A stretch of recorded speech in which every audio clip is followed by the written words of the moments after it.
প্রথমে একটাই আছে দুইটা একটাই আমরা কমন নিলাম, একটাই কমন। পাওয়ার আছে কি, পাওয়ার আছে এল, ভাগের পরিবর্তে বিয়োগ, ভাগ থাকলে সূচকের সময় হবে বিয়োগ, আছে কি এম। এটা পাওয়ার দাও ব্র্যাকেট দিয়ে, পাওয়ার আছে এন। আমরা একটা দুইটা থাকলে একটা কমন, এম পাওয়ার আছে এম মাইনাস এম, এইটা আবার পাওয়ার আছে কি এল। আমার দুইটা একটাই কমন, পাওয়ার আছে কি এম মাইনাস এল, পাওয়ার ব্র্যাকেট দাও, পাওয়ার আছে এম, এই এম। এম দিয়ে যদি এল গুণ করি তাহলে L N minus M N. আবার এইটা গুণ করে এ L N minus L N.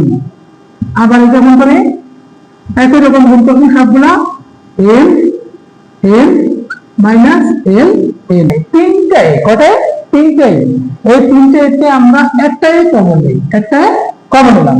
Common নিলে এই পাওয়ার গুলো সব আমরা লিখে দেই, সবগুলো লিখে দিলে ওই যে এল এল মাইনাস এল এন। আমার সবগুলো যোগ করা হয়ে গেছে। এম আছে প্লাস, এটা আছে মাইনাস, এটা আছে মাইনাস, এটা আছে প্লাস, এটা আছে প্লাস, এটা আছে মাইনাস, সবগুলো প্লাস এর মধ্যে কাটাকাটি। তাহলে আমার থাকে হলো এর পাওয়ার থাকে 0, এর পাওয়ার থাকে কি 0।